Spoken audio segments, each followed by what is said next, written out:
Bonjour tout le monde. Aujourd'hui, on a la chance d'avoir une petite jasette avec Yves Fortin. Donc, bonjour, Monsieur Fortin, ça va bien? Ça va très bien. Merci de vous être prêté à cet exercice d'un petit entretien avec nous. Monsieur Fortin, vous avez œuvré là, pendant plus de 30 ans en développement économique communautaire puis en développement durable. Puis aujourd'hui, vous vous considérez comme un ex-praticien du développement durable défroqué. Pouvez-vous nous en dire un peu plus là-dessus? Défroquer. Oui, parce que peut-être faire référence au mot défroquer. Défroquer, c'est quand les gens étaient en religion, ils sortaient de Exact. la religion. Donc, je pense que le développement durable, en tout cas pour un certain nombre d'intervenants et de praticiens, on ne parlera pas de religion, mais on va parler de croyance. Oui, Et on d'idéologie, était de dans la croyance. croyance que, moyennant quelques changements mineurs, qui n'allaient pas vraiment affecter notre niveau de vie, ben, on pourrait résoudre la crise environnementale, puis progressivement la crise climatique dont on a pris conscience. Et à un moment donné, j'ai écouté quelques conférenciers français sur YouTube et j'ai vraiment eu un choc. Puis là, je me suis aperçu que ça faisait au moins 15 ans que je me contais des histoires.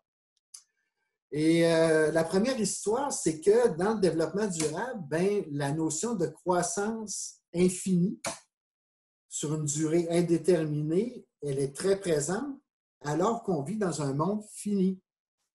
C'est donc un non-sens, une croissance infinie dans un monde fini. Ça, là, ça a été comme dit, oups, depuis 15 ans, je me conte des histoires parce que ça se peut pas. Ça se peut juste pas. Moi, j'ai toujours cru que, comme bien d'autres choses, on avait juste mal compris, mais vous me confirmez que vraiment, dès le départ, dans le développement durable, ça portait le germe de ne pas remettre en question l'idée de la croissance. Absolument. Ça, là, il n'y a aucun doute possible. Là, quand tu regardes les textes, il n'y a pas de doute possible. OK.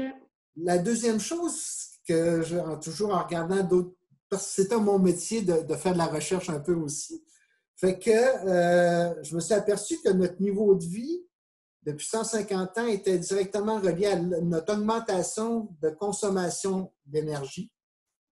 Que cette énergie-là, pour l'essentiel, elle venait des énergies fossiles et principalement du pétrole. Que cette croissance-là de notre niveau de vie, c'était la croissance du PIB. Que la croissance du PIB et de la consommation d'énergie égalait l'augmentation des émissions de gaz à effet de serre.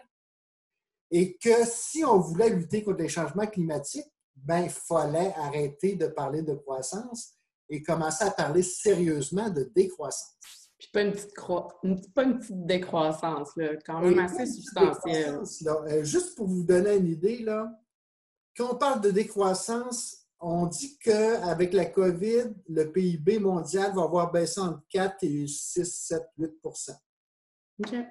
Et là, il faudrait qu'on ait une COVID à tous les ans, au moins 4 de diminution du PIB à l'échelle mondiale jusqu'en 2100 pour rester sous les 2 degrés d'augmentation de degrés centigrades.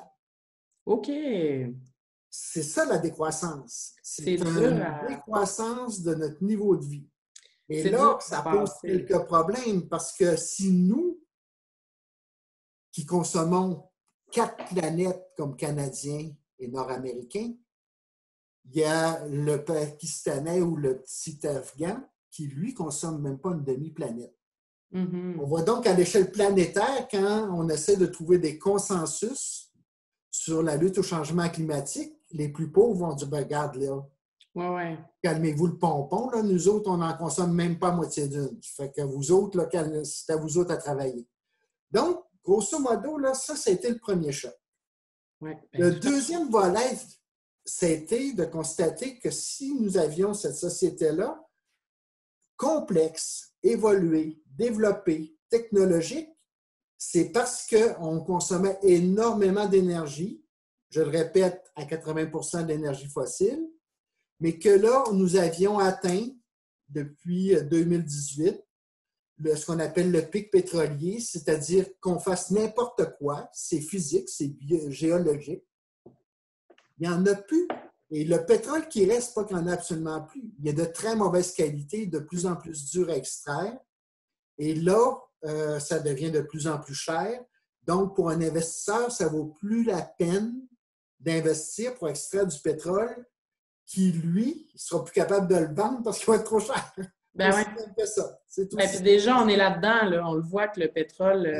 Donc, on a maintenant atteint le pic de notre capacité de croissance. Parce que, si je reviens à ce que je disais tantôt, la croissance est reliée à l'augmentation de notre consommation énergétique qui, elle, reposait sur les fossiles, qui reposait sur, impliquait une augmentation du PIB, augmentation des GES. Donc, on a atteint le pic pétrolier et obligatoirement, c'est pas juste le pic pétrolier en passant, là, la plupart des ressources minérales, on les a... puis biodiversité. Donc, qu'on le veuille ou non, on va se tomber dans un mouvement de décroissance relativement accéléré parce qu'on a étiré l'élastique au maximum. OK. Donc, si on veut résumer ce que je viens de te dire, il y a Yves Cocheck, qui est un mathématicien et ancien ministre de l'Environnement français, qui résumait ça avec la phrase suivante: on ne négocie pas avec la nature et avec la géologie. Oui, j'ai un oncle géologue. D'esprit, c'est pas une question de volonté, c'est pas une question de politique. Il n'y en aura plus de pétrole, les ressources minérales s'épuisent, nos terres agricoles s'épuisent. Donc, on ne risque pas d'avoir des problèmes. On va avoir des problèmes.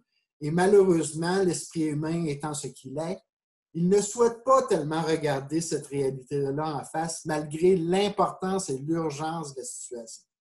Donc, si je reviens un petit peu juste pour faire un lien avec mes billets. Oui. Pierre, parce que je collabore avec vous autres maintenant depuis le mois de février. Oui. Traite essentiellement de ces sujets-là sous différentes formes et apporte de l'information et donne des références de façon à mieux comprendre cet enjeu-là ou ces enjeux-là. Ben oui, puis on invite tout le monde à vous suivre sur nos blogs parce que vous allez continuer de nous éveiller là, à toutes ces questions-là. Puis sinon, pour ce qui est des petites jasettes, ben je vous invite à nous suivre sur Facebook pour une petite jasette avec d'autres blogueurs ou un retour de Monsieur Fortin dans une prochaine capsule. Donc, merci tout le monde. Et merci beaucoup, Monsieur Fortin. Ça me fait un grand plaisir.